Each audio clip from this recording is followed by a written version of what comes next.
우리 찬송가 성탄 찬송가 105장입니다. 오랫동안 기다리던 105장 같이 찬송 부르시겠습니다.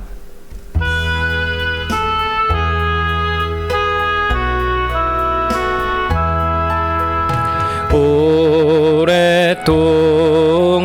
기다리던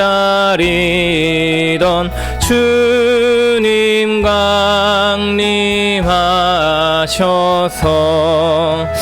죄에 매인 백성들을 자유 얻게 하시네. 주는 우리 소망이요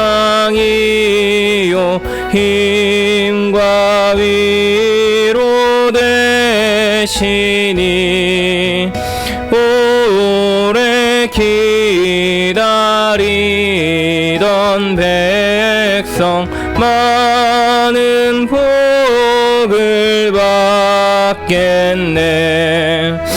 모든 백성 구하려고 임금으로 오시니 영원토록 우리들을 친히 다스리시네. 죄로 상한 우리 마음 은혜로서 고치고 주의 빛난 보좌 앞에 이르도록 하소서. 아멘.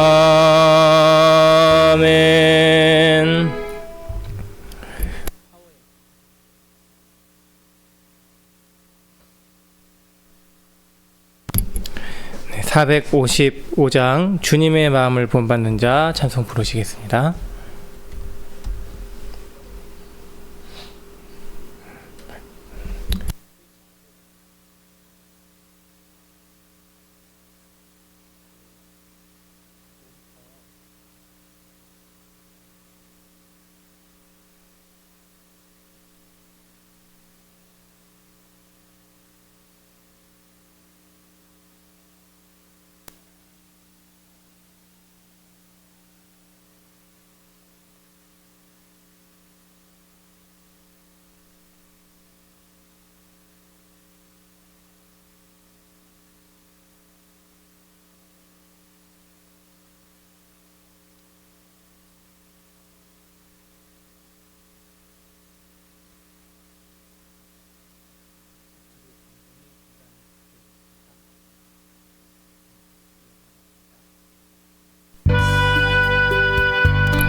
주님의 마음을 본받는 자, 그 맘에 평강이 찾아오면 험악한 세상을 이기리니 하늘로부터 임함이로다. 주님의 마음 본받아 살면서 그 거룩하심 나도 이루리. 주 모습 내 눈에 안 보이며 그 음성 내 귀에 안 들려도 내 영혼 날마다 주를 만나 신령한 말씀 늘 배우도다. 주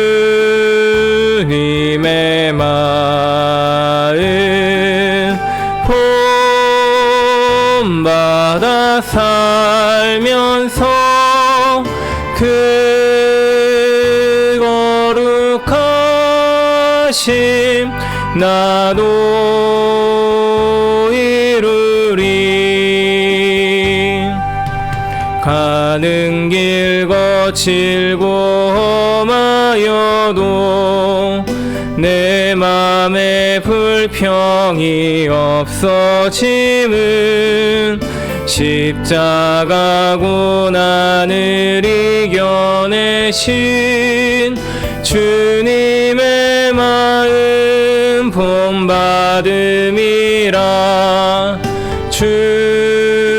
주님의 마음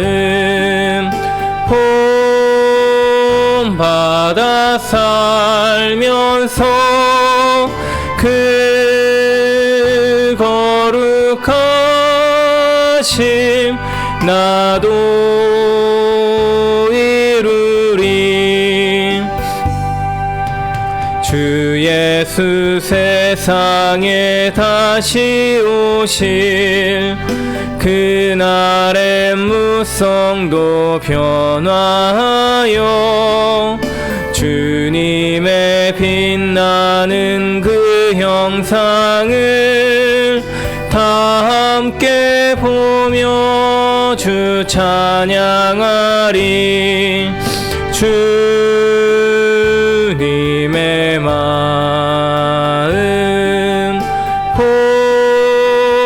본받아 살면서 그 거룩하심 나도 이루리.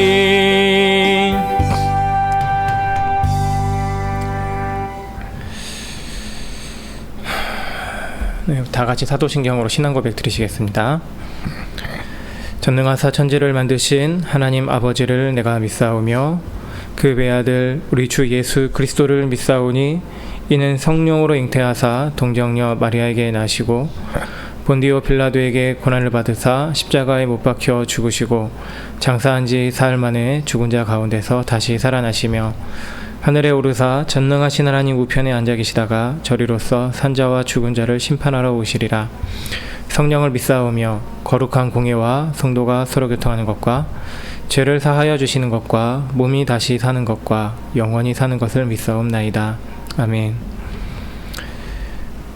성탄의 주인 되시는 하나님, 우리 주 예수 그리스도, 그 이름을 찬양하며 예배하는 시간으로 우리를 불러주셨습니다. 하나님 앞에 나아오는 마음 진실되게 하여 주시고 성령의 인도하심으로 이 한 해를 마무리해 나가는 이 시간 오직 주님을 향한 믿음을 말씀을 통해 새롭게 하여 주시옵소서. 하나님, 늘 주 앞에 부족한 모습이 많음을 고백합니다. 우리 능력으로 하지 못하는 것들이 많음 또한 고백합니다.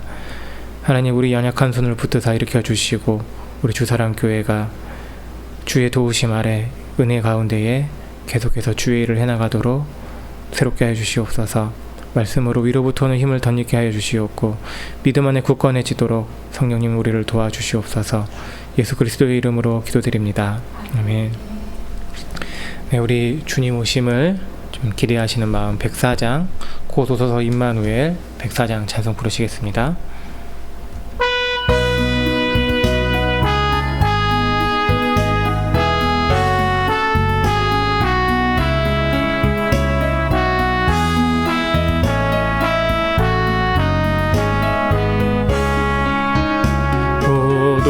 소서 임마누엘 오 구하소서 이스라엘 그 포로 생활 고달파 메시아 기다립니다.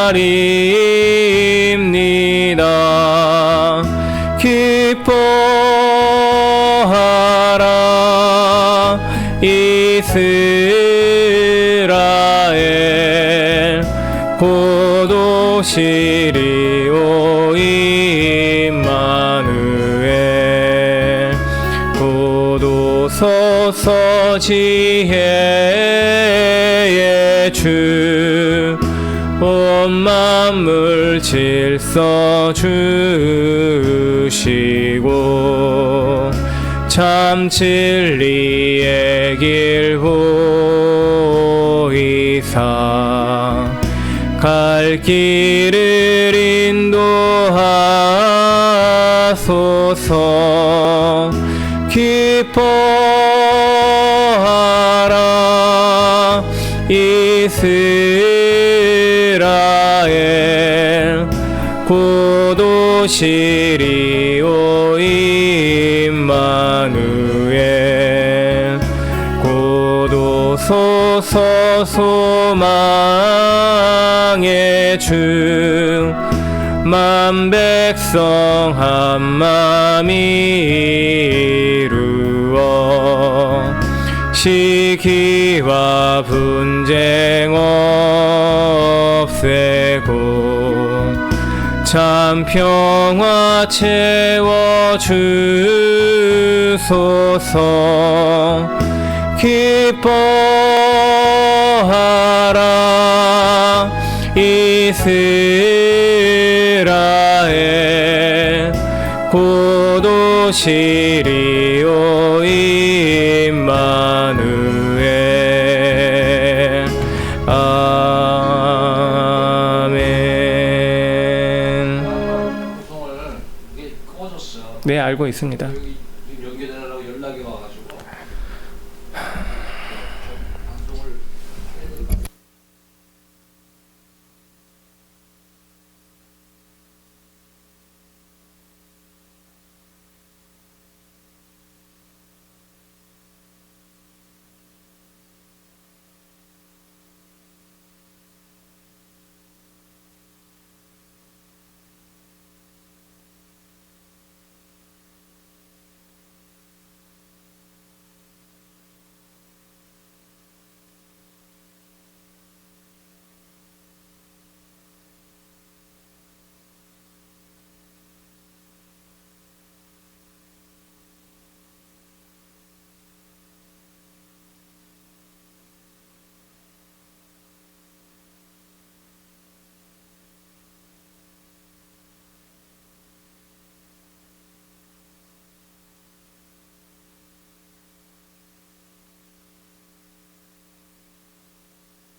찬송가 315장 내주 대준 줄 참 사랑하고 찬송 부르시겠습니다.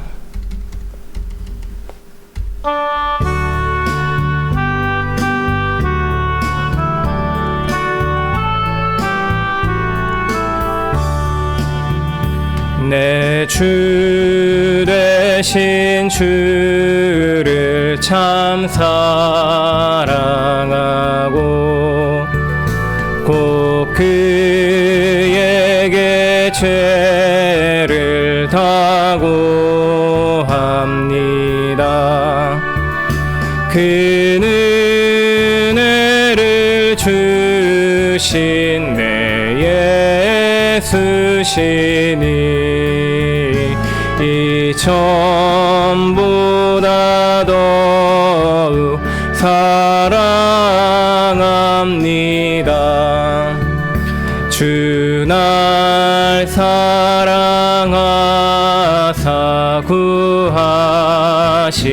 구하시려고 저 십자가 고난 당하셨도다. 그가 시관 쓰신 내 주 배우니 이 이전보다 더욱 사랑합니다. 내 평생에 힘쓸 그 큰 의무는 주 예수의 덕을 늘 기림이라. 숨칠 때에까지 내 할 말씀은 이전보다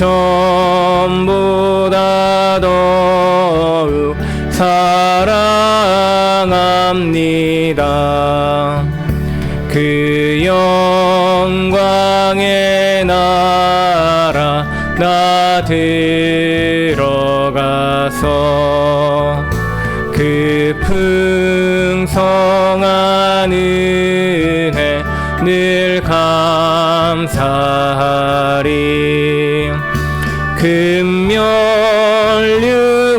쓰고 나 찬송할 말 이전보다 더욱 사랑합니다.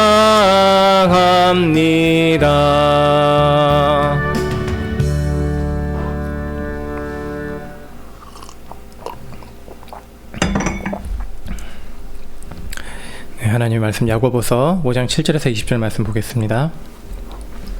야고보서 5장 7절에서 20절 말씀 받들어 읽겠습니다. 그러므로 형제들아 주께서 강림하시기까지 길이 참으라. 보라 농부가 땅에서 나는 귀한 열매를 바라고 길이 참아 이른 비와 늦은 비를 기다리나니 너희도 길이 참고 마음을 굳건하게 하라. 주의 강림이 가까우니라. 형제들아 서로 원망하지 말라. 그리하여야 심판을 면하리라. 보라 심판주가 문 밖에 계시니라. 형제들아 주의 이름으로 말한 선지자들을 고난과 오래 참음의 본으로 삼으라. 보라 인내하는 자를 우리가 복되다 하나니 너희가 욥의 인내를 들었고 주께서 주신 결말을 보았거니와 주는 가장 자비하시고 긍휼히 여기시는 이시니라. 내 형제들아 무엇보다도 맹세하지 말지니 하늘로나 땅으로나 아무 다른 것으로도 맹세하지 말고 오직 너희가 그렇다고 생각하는 것은 그렇다 하고 아니라고 생각하는 것은 아니라 하여 정죄받음을 면하라. 너희 중에 고난당하는 자가 있느냐 그는 기도할 것이요 즐거워하는 자가 있느냐 그는 찬송할지니라. 너희 중에 병든 자가 있느냐 그는 교회의 장로들을 청할 것이요 그들은 주의 이름으로 기름을 바르며 그를 위하여 기도할지니라. 믿음의 기도는 병든 자를 구원하리니 주께서 그를 일으키시리라.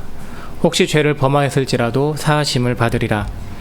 그러므로 너희 죄를 서로 고백하며 병이 낫기를 위하여 서로 기도하라. 의인의 간구는 역사하는 힘이 큼이니라.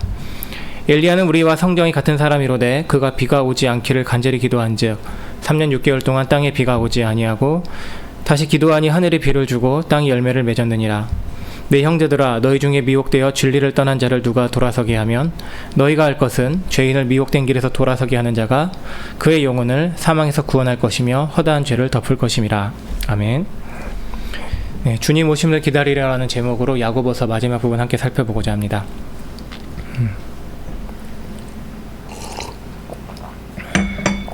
12월 24일 성탄 전야가 되었습니다. 시간이 빨리 갔네요.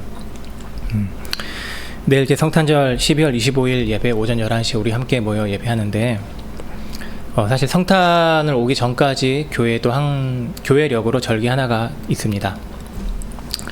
이 성탄이 있는 주간의 주일부터 시작해서 한 주씩 거슬러 올라가 네 번째 되는 주일부터 시작되는 절기이고 12월 24일은 이제 이 절기의 마지막 날입니다. 우리는 이 절기를 대림절이라고 부르고 영어로는 어드벤트라고 합니다.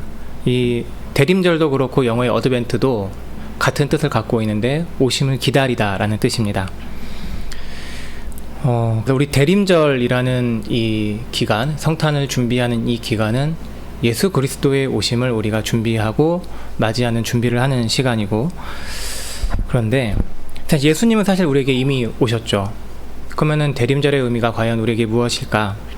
2000년 전에 이미 오신 예수님을 왜 우리가 예수님의 오심을 또 기다리는 것인가?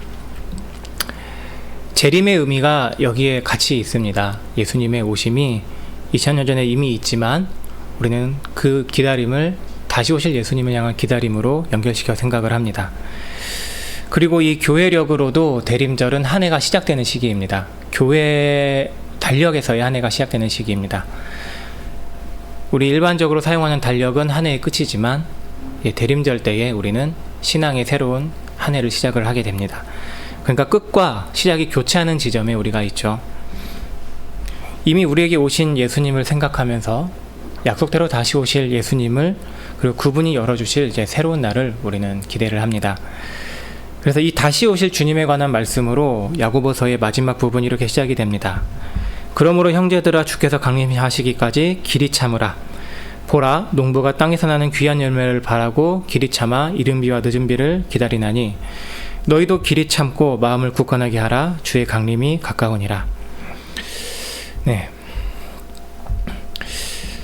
예수님은 우리에게 이미 오셨죠. 하지만 다시 오실 것을 말씀하셨습니다. 그리고 우리는 다시 오실 예수님을 기다리는 자리에 있습니다.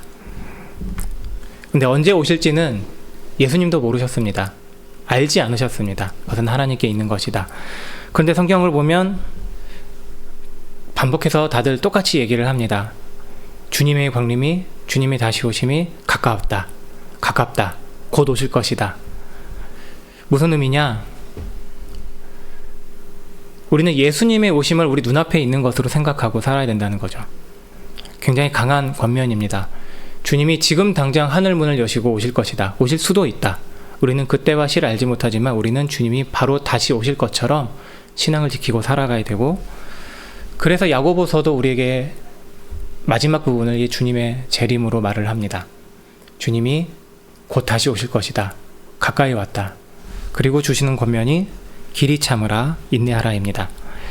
이 길이 참으라와 인내하라는 말이 이제 우리 개역 개정 본문이 서로 두 가지로 되어 있죠. 길이 참다, 인내. 뭐 의미상으로는 서로 연결이 되는데 헬라어로는 서로 다른 두 가지 단어를 사용합니다. 길이 참다, 오래 참다라는 말은 이제 마크로티미아라는 헬라어를 사용을 하고, 11절에 두 번 나오는 인내는 휘포모네라는 헬라어를 사용을 합니다. 인내할 때 가장 먼저 떠올리는 의미가 있습니다. 굳건하게 서서 자리를 지키고 단호하게 버텨내는 그런 강한 태도의 모습. 성도가 핍박당하고 박해받을 때에 또 이제 삶을 뒤흔드는 그런 신앙을 떨어뜨리는 그 위기가 찾아왔을 때에 그때 우리가 믿음을 굳게 지키는 모습을 가지라는 권면, 그것이 이제 휘포모네, 인내입니다. 히브리서 10장 35절에서는 너희 담대함을 버리지 말라라고 권면한 다음에 36절에서는 인내가 필요하다고 말을 하는데, 이 인내는 왜 인내가 필요하냐면 담대하게 믿음을 굳게 지키는 것이 이곳 인내이기 때문이죠. 그 인터넷으로 퍼진 말 중에 그런 말이 있습니다. 중요한 것은 꺾이지 않는 마음이라고, 지난번 월드컵 때부터 사람들에게 본격적으로 퍼진 말인데 비슷하게 말할 수 있을 것 같습니다. 고난 중에 환난 중에 성도에게 정말 중요한 것은 꺾이지 않는 믿음이다. 한편 이제 마크로티미아는 좀 오랜 기간 겪는 어려움이나 고통에서 가지는 실제로 드러나는 태도와 관련된 말입니다. 고린도전서 13장 4절을 보면 사랑은 오래 참고 말할 때에 그 오래 참는 것, 또 에베소서 4장 2절에서도 오래 참음으로 사랑 가운데서 서로 용납하라고 할 때에 오래 참음으로 사랑으로 하는 것. 그러니까 사랑이 대표적으로 이 마크로시미아의 길이 참고 오래 참는 모습이 되겠습니다. 다른 사람을 오래오래 계속해서 참아내주고 용납해주는 그런 끈질김의 의미가 여기 있는 거죠. 그러니까 7절에서 주께서 강림하시기까지 길이 참으라라는 권면은 우리가 주님 다시 오실 때까지 끈질기게 기다려야 된다는 것이고, 그런 끈질긴 기다림의 한 모습을 농부로서 우리에게 말씀합니다. 이제는 뭐 농사 짓는 게 기계화되어서 물도 직접 다 대고 온도도 조절을 하지만 원래 농사는 하늘을 바라보는 일입니다.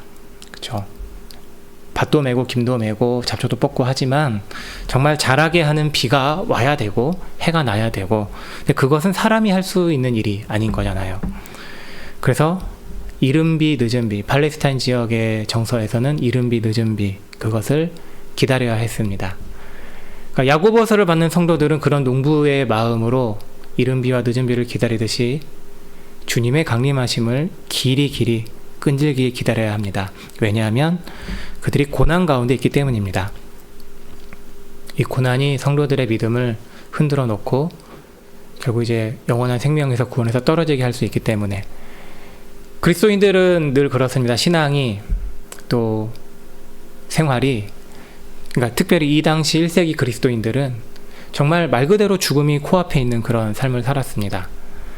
그러니까 그런 고난을 이상한 것으로 여기지 말라라고 베드로 사도가 얘기를 합니다. 고난을 받을 때에 내가 계속해서 이 끈질기게 주님을 기다리는 모습 자체가 사실 믿음을 갖고 있다는 증거가 되죠. 그래서 우리는 고난 속에서 믿음을 볼 수 있습니다. 그리고 그 고난 속에서 마음을 굳건히 해서 믿음을 지켜야 되는 이유가 길이 참고 인내하는 성도에게 주어지는 복된 결말의 약속을 우리가 맞이하게 되기 때문이죠. 형제들아, 주의 이름으로 말한 선지자들을 고난과 오래 참음의 본으로 삼으라. 보라, 인내하는 자를 우리가 복되다 하나니 너희가 욥의 인내를 들었고 주께서 주신 결말을 보았거니와 주는 가장 자비하시고 긍휼히 여기시는 이시니라. 복은 좋은 것입니다. 복받기 싫어하는 분 아무도 없을 겁니다. 그러니까 원하는 대로 다 이루어지고 필요한 거 다 가지고 싶은 것이 사람의 다 똑같은 마음이죠. 인지상정. 근데 성경의 복은 무엇이냐? 우리 성경의 복과 관련해서 가장 잘 얘기해주는 본문이 시편 1편입니다. 시편 편 1절부터 보시면 복 있는 사람은 악인들의 꾀를 따르지 아니하며 죄인들의 길에 서지 아니하며 오만한 자들의 자리에 앉지 아니하고 오직 여호와의 율법을 즐거워하여 그 율법을 주야로 묵상하는도다. 그는 시냇가에 심은 나무가 철을 따라 열매를 맺으며 그 잎사귀가 마르지 아니한 같으니 그가 하는 모든 일이 다 형통하리로다. 악인들은 그렇지 아니하며 오직 바람에 나는 겨와 같도다. 그러므로 악인들은 심판을 견디지 못하며 죄인들이 의인들의 모임에 들지 못하리로다. 무릇 의인들의 길은 여호와께서 인정하시나 악인들의 길은 망하리로다. 여기서 복 있는 사람은 어떤 사람이냐고 나오냐면 여호와의 율법을 즐거워하는 자, 그 율법을 반낙 묵상하고 가까이 하는 자. 그래서 의인이라고 하나님이 인정하시고 그 길을 하나님께서 인정하시는데 비유가 나오죠. 시냇가에 심어진 나무라는 비유. 시냇가 옆에 심겨진 나무는 물을 또 양분을 충분히 공급받습니다. 그런 모습이 성도가 복받은 모습입니다. 하나님께 가까이 있어서 하나님의 모든 좋은 것들을 마음껏 누리며 사는 모습. 그래서 늘 풍성함, 기쁨이 넘치는 그런 복된 상태. 그래서 복이 뭐냐? 우리 시편 73편 28절 말씀입니다. 하나님께 가까이함이 내게 복이라. 하나님께 가까이 하는 것. 그러니까 복은 어떤 눈에 보이는 물질, 그렇게 주어질 수도 있지만 하나님이 가까이 하지 않는다면 그것은 절대로 복이 아닌 것이죠. 하나님께 가까이 하고 있다는 것 자체가 복이고 복된 것이다. 그래서 하나님의 말씀에 집중하고 그것을 따라서 행할 수 있는 모습으로 드러나게 됩니다. 하나님께 가까이해서 절대로 사라지지 않을 기쁨을 마음껏 누리는 상태가 이 복인데, 참 신앙에 있는 아이러니입니다. 그 복을 언제 가장 확실하게 배우게 되냐면 고난을 통해 배우게 됩니다.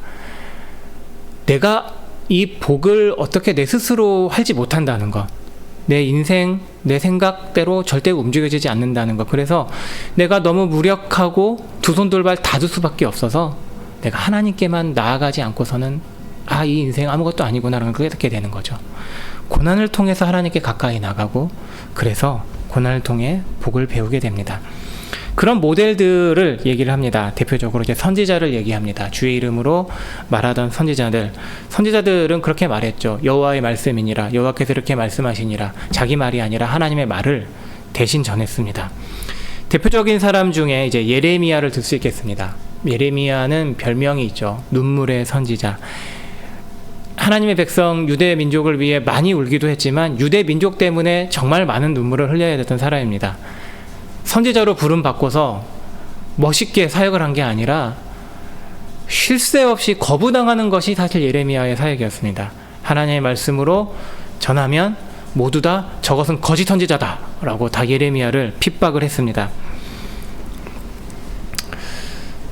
그런 선지자가 그런 고난을 통해 예레미야는 나에겐 하나님밖에 없습니다 라는 고백을 중간중간에 합니다.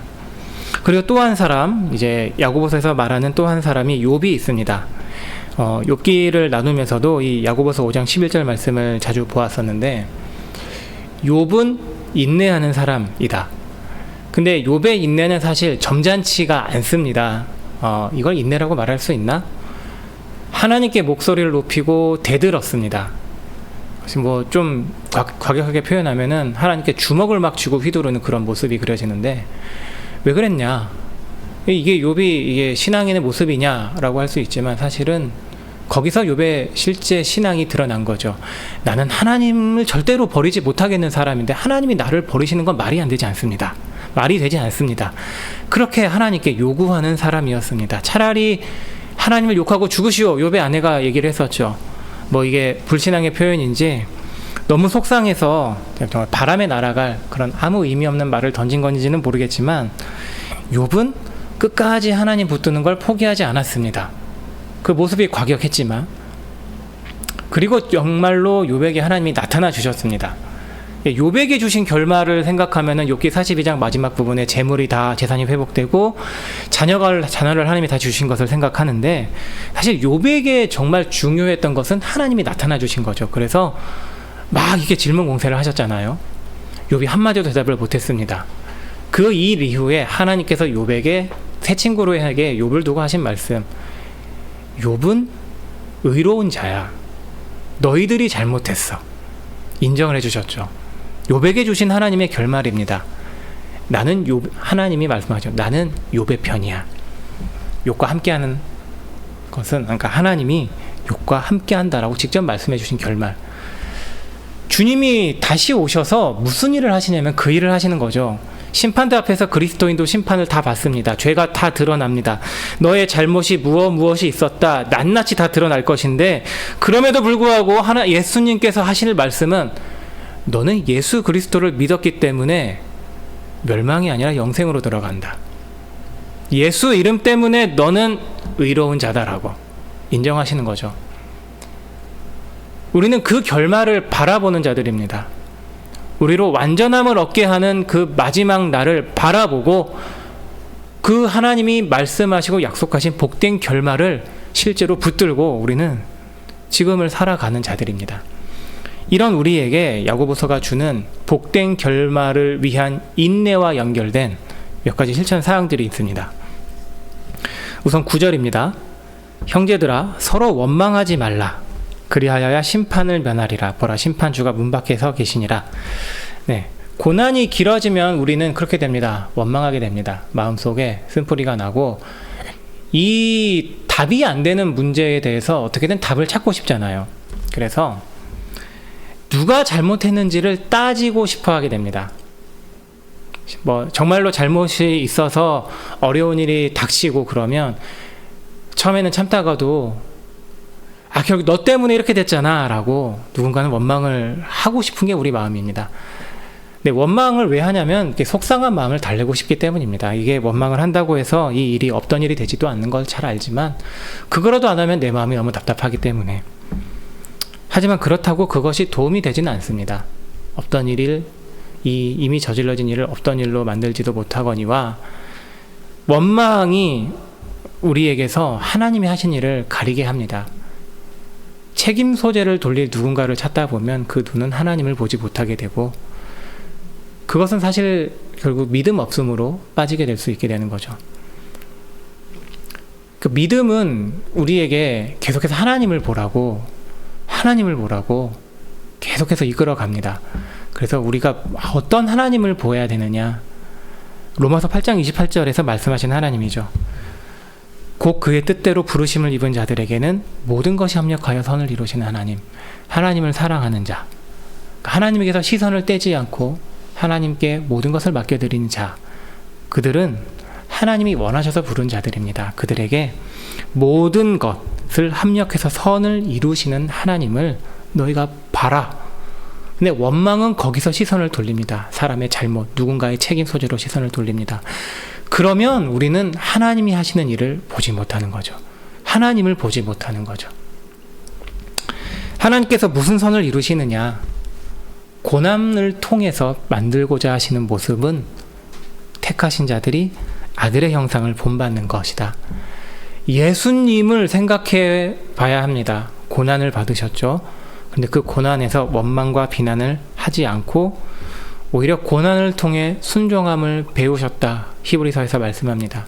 그 예수님의 형상을 본받는 것이 하나님이 하시는 일이고 우리에게 이루시는 선이다. 세상에서는 이것을 절대 만들어내지 못하죠. 근데 하나님은 고난을 통해 이것을 만들어내십니다. 우리가 이것을 바란다면 우리는 원망을 버려야 하죠. 두 번째는 12절에 나오는 맹세에 관한 것입니다. 내 형제들아 무엇보다도 맹세하지 말지니 하늘로나 땅으로나 아무 다른 것으로도 맹세하지 말라.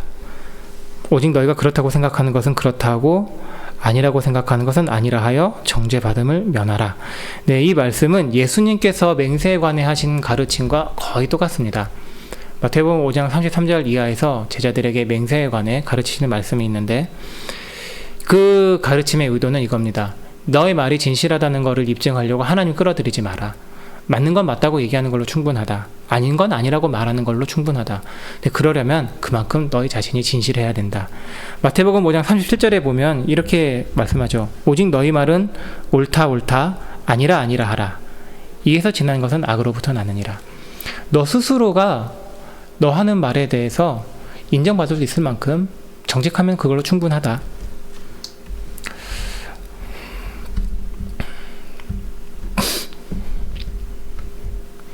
그렇게 우리가 투명하고 진실할 것, 주님의 강림하심을 기다리면서 우리 스스로가 주님 앞에서도 사람들 앞에서도 온전해지는 것이죠. 세 번째는 13절부터 18절까지 길게 얘기되는 기도에 관한 가르침입니다. 야고보서를 보면 사실 이제 구조상으로 굉장히 의미 있는 점이 하나 있습니다. 야고보서가 기도로 시작을 합니다. 인내와 기도에 관한 가르침으로 시작해서 다시 인내와 기도를 말하고 끝을 맺습니다. 1장 2절 이하를 보시겠습니다. 내 형제들아 너희가 여러 가지 시험을 당하거든 온전히 기쁘게 여기라. 고난에 관해 말하죠. 이는 너희 믿음의 시련이 인내를 만들어내는 줄 너희가 알미라. 시련을 통해 우리는 인내를 배워가게 됩니다. 근데 이 인내를 온전히 이루라. 이는 너희로 온전하고 구비하여 조금도 부족함이 없게 하려 함이라. 인내에 있는 상급은 온전함입니다. 너희 중에 누구든지 지혜가 부족하거든 모든 사람에게 후히 주시고 꾸짖지 아니하신 하나님께 구하라. 그리고 기도로 이어갑니다. 인내를 위해 필요한 지혜가 있는데 그 지혜는 우리에게서 나지 않는다. 기도로서 하나님께 받을 수 있다. 오직 믿음으로 구하고 조금도 의심하지 말라. 기도의 자세죠. 하나님께서 주시는 분이시다. 의심하는 자는 마치 바람에 밀려 요동하는 바다 물결 같으니 이런 사람은 무엇이든 죽기 없기를 생각하지 말라. 두 마음을 품어 모든 일에 정함이 없는 자로다. 의심하는 것은 하나님을 확실하게 붙잡지 못하는 것이죠. 하나님이 어떤 분이시냐? 모든 일에 후히 주시는 분. 조금 더 많이 주시는 정도가 아니라 그냥 주시는 것 아니고서는 할 일이 없는 분처럼 주실 준비가 잔뜩 돼 있으신 분이다. 그러니 구하면 하나님은 반드시 주신다. 근데 무엇을 구하라? 인내할 수 있는 지혜를 구하라. 그래서 인내와 기도로 시작해서 인내와 기도로 마칩니다. 그러니까 너무나도 여기서 명확해집니다. 우리가 이 인내할 때에 무엇을 정말 생각하고 인내해야 되는가? 기도해야 되는구나. 너무 당연한 얘기인데 우리가 잘 하지 못하게 되는 부분입니다. 기도야말로 사실 그리스도인에게 요구되는 가장 중요한 실천이라는 점이고 인내의 핵심이 된다. 그래서 13절부터를 보겠습니다. 너희 중에 고난당하는 자가 있느냐? 그는 기도할 것이요 즐거워하는 자가 있느냐? 그는 찬송할지니라. 고난당하는 자는 기도하라라고 말합니다. 즐거워하는 자는 찬송하라라고 말합니다. 여기서 찬송하라라는 말은 시편하고 연결된 단어입니다. 시편을 영어로 샴이라고 하는데 헬라어의 살모이에서 나온 단어고 그 단어입니다. 너희가 찬송하라. 그러니까 사실 시편을 말하라는 얘기예요. 근데 시편이 무슨 내용을 담고 있냐면 하나님께 기도하는데요. 성도들을 향해서 기도하자고 하는데요. 하나님께 같이 간구하자고 하는 내용. 그리고 대적들한테도 얘기합니다. 우리가 기도했으니 이 성도가 기도하니 하나님이 거기서 응답하셔서 너희 대적들은 하나님이 반드시 멸하실 것이야. 그런 내용들이 시편에 가장 많이 담겨 있습니다. 하나님께 나의 괴로운 상황을 아뢰고 요청합니다. 성도들아 함께 우리 하나님을 찾자. 대적들에게는 하나님이 이런 일을 반드시 행하실 것이다 라는 선언. 거기에는 성도들이 가진 영혼이 인생이 이게 녹아 있습니다. 그러니까 찬송하라라는 말은 뭐냐? 시편의 노래를 부르라는 말이 직접적이지만 사실 그걸로 기도하라라는 말이죠. 고난당하는 자도 기도하고 즐거워하는 자도 기도하라. 그런데 한번 이제 생각해 봅시다. 고난당할 때 기도하는 것이 쉬울까요? 즐거울 때에 기도하는 것이 쉬울까요? 어느 때의 기도가 더 쉽게 나옵니까? 네. 고난당할 때 기도하는 것은 사실 자연스럽죠. 근데 즐거울 때 기도하는 것은 쉽게 나오지 않는 모습입니다. 고난당하면 결국 우리는 문제를 해결해 줄 누군가를 찾습니다. 믿지 않는 사람들도 그러잖아요. 하나님, 부처님, 천지신명 이렇게 해결해 주세요, 도와주세요. 그게 자연스러운 일인데 즐거울 때에 기도하는 것. 즐거우면은 사실 우리 자신이 먼저 생각나죠. 그 즐거운 일 자체가 먼저 우리 마음을 사로잡습니다. 근데 그때 기도하는 것은 진짜 찐 신앙이라는 겁니다. 정말 신앙으로 굳게 서 있구나. 14절에서 16절까지는 이 병과 관련해서 계속 더 말씀하고 병과 관련해서 기도하라고 권면합니다. 우선 14절을 보시면 너희 중에 병든 자가 있느냐 그는 교회의 장로들을 정할 것이요 그들은 주의 이름으로 기름을 바르며 그를 위하여 기도할지니라. 이 병은 육체의 질병을 가리킵니다. 예수님께서 실제로 병든 자들을 고쳐주셨을 때에 그것을 가리키는 말입니다.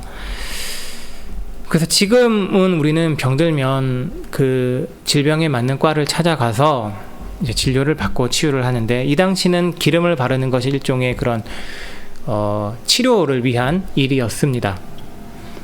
근데 14절에서 중요한 것은 기름을 바르라는 게 아니라 병든 자가 교회 장로들을 청해서 함께 기도하라는 것입니다. 그러니까 핵심은 함께 기도하는 것에 있습니다. 교회의 사람들이 함께 기도합니다. 다른 사람들이 기도하는 게 아니라 내가 있는 교회의 사람들이 함께 기도하는 것. 장로들은 영적 권위를 가진 대표자이죠. 함께 기도할 때에 근데 장로들만 기도하는 것이 아니고 그 자리에 있는 사람들이 모두 함께 이 병을 두고 기도합니다. 그러니까 함께 기도하는데 특별히 우리가 한 가지 제목을 놓고 다른 사람을 위해서 기도하면은 그 기도는 객관적인 기도가 됩니다. 그 사람의 문제를 두고서 구체적으로 실제적으로 기도를 하게 됩니다. 내가 혼자서 기도하다가 이상한 거 보았다 그렇게 말할 여지가 전혀 없게 됩니다. 야고보서 5장 15절에서 16절까지 이어서 보겠습니다. 믿음의 기도는 병든 자를 구원하리니 주께서 그를 일으키시리라. 혹시 죄를 범하였을지라도 사하심을 받으리라. 그러므로 너희 죄를 서로 고백하며 병이 낫기를 위하여 서로 기도하라. 의인의 간구는 역사하는 힘이 크민이라. 네, 여기서의 병은 힘이 빠지고 무기력하고 탈진한 상태를 가리킵니다. 병이 들면 실제로 그렇게 되죠. 힘이 빠지게 되죠. 잘 먹지 못하고 몸이 연약해지게 됩니다. 그리고 구원이라는 말은 우리가 영혼이 이제 죄에서 벗어나고 하나님의 영생을 받고 죄 용서를 받고 천국에 들어가는 것뿐만 아니라 우리 육신이 회복되는 것도 가리킵니다. 다시 살 길을 찾고 힘을 얻는 것에서도 성경은 구원이라는 말을 사용을 합니다. 그러니까 우리의 실제적인 부분까지도 회복되는 것, 그런 일이 이루어질 텐데 그것은 기도를 통해 이루어진다. 핵심은 다시 기도입니다. 15절 후반부에서 16절 보면은 죄를 얘기를 합니다. 혹시 이 육체의 질병이 죄와도 연결될 수 있다. 그런 가정이 있습니다.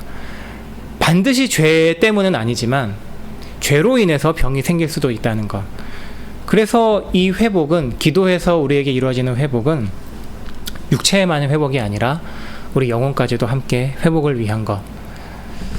우리 육신과 영혼 모두가 다 하나님의 손에 있으니 기도를 통해 하나님께 맡겨드리라. 그래서 서로를 위해 기도하라고 말씀합니다. 이런 기도에서 대표적인 인물로 이제 언급되는 사람이 이제 있죠. 엘리야.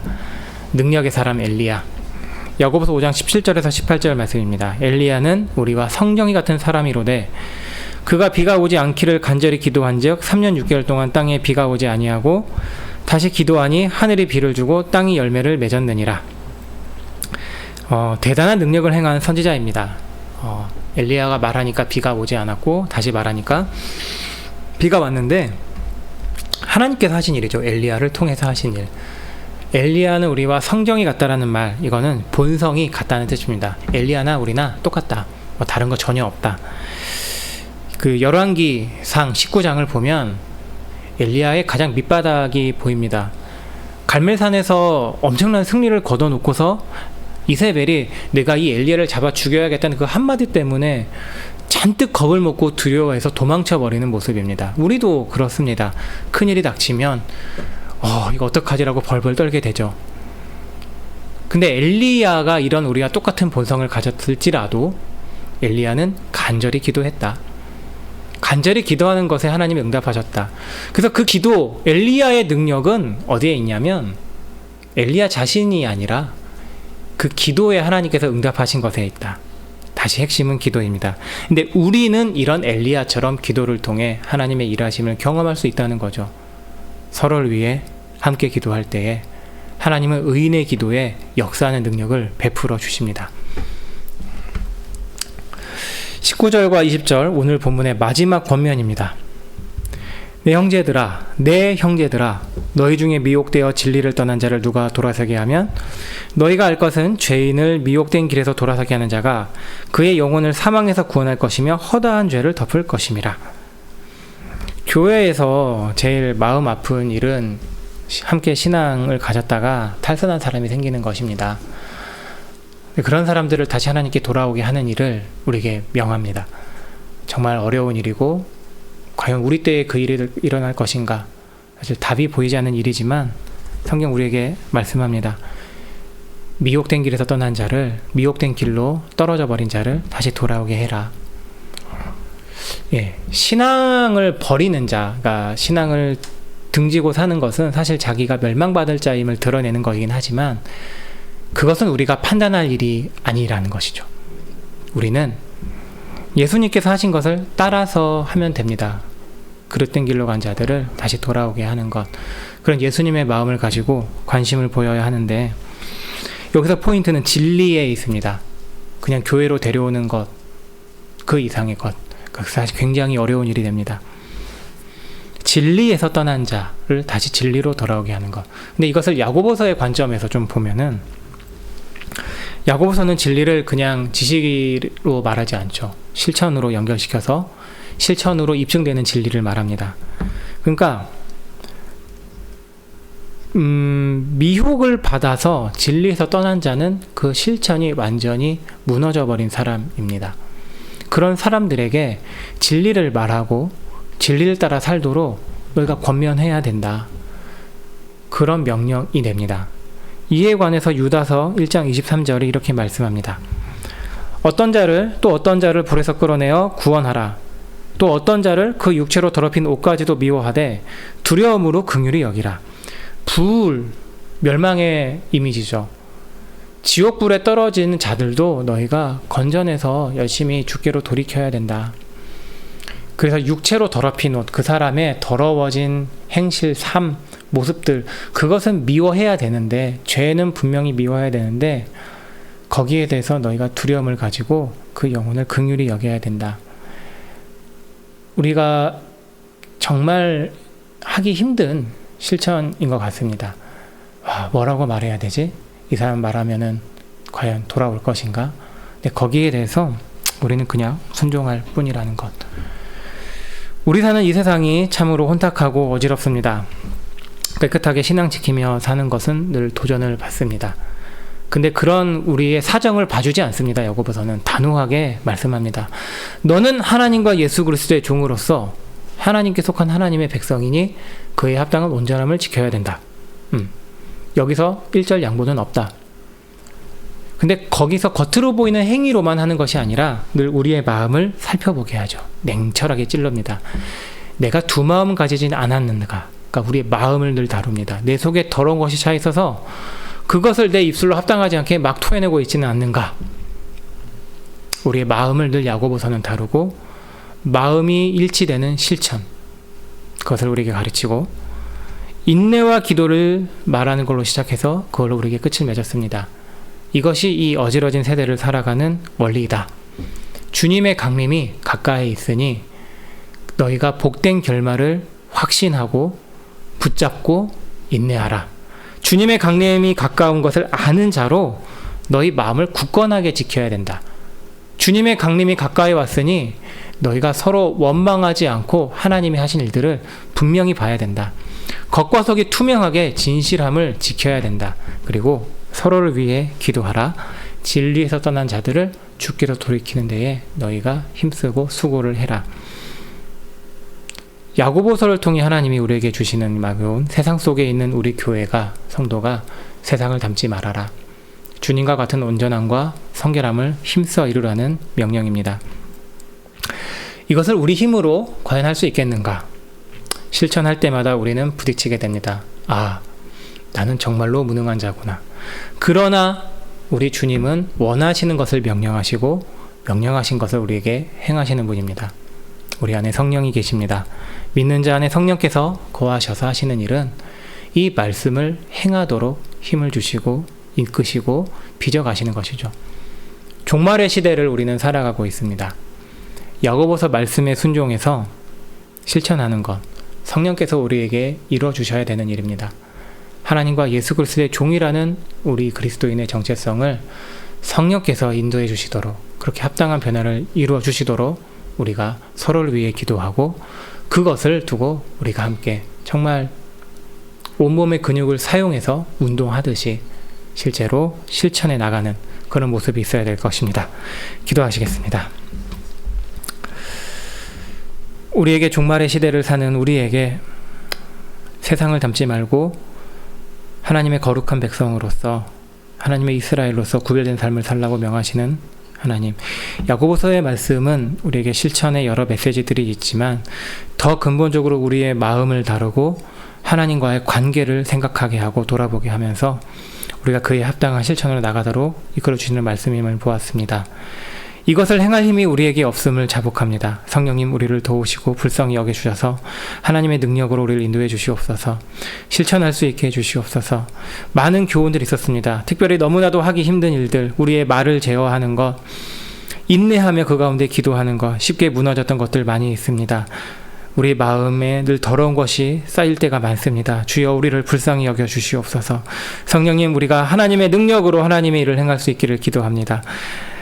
스스로 높아지지 아니하고 겸손하여서 주님의 인도하심을 따르며 우리의 시선을 다시 오실, 가까이 오실 우리 주님께 늘 고정시키고 종말의 시대를 주님의 가까우심을 확신하고 기대하는 인내로 승리한 자 되게 하여 주시옵소서. 성탄의 주인이시오 다시 오셔서 우리 모두를 심판하실 주 예수 그리스도의 이름으로 기도드립니다. 아멘. 네, 찬송가 176장입니다. 우리 재림의 찬송 176장 찬송 부르시고 주기도문으로 수요기도에 마치겠습니다.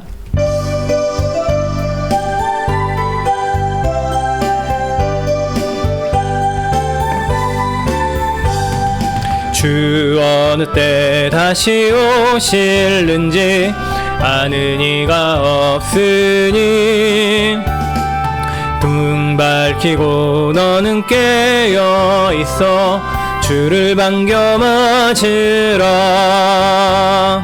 주 안에서 우리 몸과 마음이 깨끗하게 되어서 주 예수님 다시 오실 때에 모두 기쁨으로 맞으라.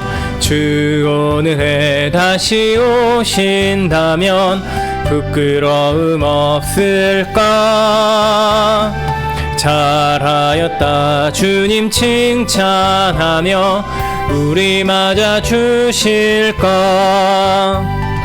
주 안에서 우리 몸과 마음이 깨끗하게 되어서 주 예수님 다시 오실 때에 모두 기쁨으로 맞으라. 주 예수님 맡겨주신 일에 모두 충성 다했나. 내 맘속에 확신 넘칠 때에 영원한 식 없겠네. 주 안에서 우리 몸과 마음이 깨끗하게 되어서 주 예수님 다시 오실 때에 모두 기쁨으로 맞으라. 주 예수님 언제 오실는지 한밤에나 낮에나 늘 깨어서 주님 맞는 성도 주의 영광 보겠네. 주 안에서 우리 몸과 마음이 깨끗하게 되어서 주 예수님 다시 오실 때에 모두 기쁨으로 맞으라. 하늘에 계신 우리 아버지여, 이름이 거룩히 여김을 받으시오며 나라가 임하시오며 뜻이 하늘에서 이루어진 것 같이 땅에서도 이루어지이다. 오늘 우리에게 일용할 양식을 주시옵고 우리가 우리에게 죄 지은 자를 사하여 준 것 같이 우리 죄를 사하여 주시옵고 우리를 시험에 들게 하지 마시옵고 다만 악에서 구하시옵소서. 나라와 권세와 영광이 아버지께 영원히 있사옵나이다. 아멘.